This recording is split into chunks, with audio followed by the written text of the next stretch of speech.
All right, today we're tackling a source with a title that, wow, it does not pull any punches. Stop making your landlord rich.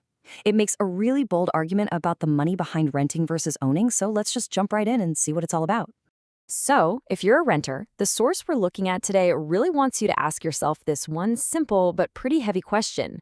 Every month, when you send in that check, where does that money actually end up? Okay, so let's get into the nitty-gritty here. This first part is all about the money, where it goes, and who it benefits. The source basically frames the whole rental thing as, well, a one-way street for wealth.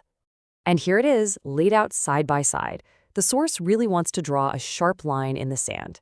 On one side, you've got paying rent, which it argues is just making your landlord richer. But on the other side, owning a home is presented as investing directly in your own pocket. And wow, this quote really gets to the heart of it, doesn't it? This is the core problem the document is highlighting. It's this idea that every rent payment is a missed opportunity for you, but a win for your landlord.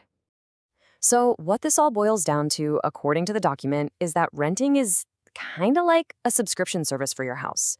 You pay, you stay, but at the end of the day, you don't own any part of it. It's just a cycle of payments that never build into something that's actually yours. So, after painting that picture of renting, what's the next step? Well, the source doesn't just leave you there. It pivots to what it calls the big alternative, home ownership. So how does that actually work, building this thing called equity? The document breaks it down pretty simply. First, you make your mortgage payment. A chunk of that payment goes toward chipping away at your loan. And as that loan gets smaller, your piece of the pie, your ownership stake, gets bigger over time. And that right there is the big switcheroo the source is talking about. Your monthly housing payment goes from being just another bill, gone forever, to an actual investment in your own future. But here's where it gets really specific. The document isn't just saying go buy a house. It points to a particular way to do it. And that brings us to something called seller financing. And this is a big one, right? This is the question that stops so many people. What happens if you can't just walk into a bank and get a loan? Well, the source has an answer for that. And the answer is seller financing. It sounds complicated, but the idea is actually pretty straightforward. Instead of a bank lending you the money, the person selling you the house does. It cuts out the middleman, essentially. It's a direct deal between you and the seller.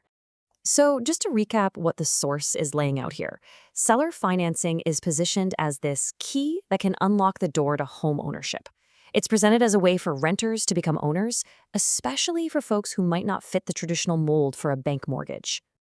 Okay, so as we start to wind down, the source takes all these ideas, renting, owning, equity, seller financing, and it turns the spotlight right back on you.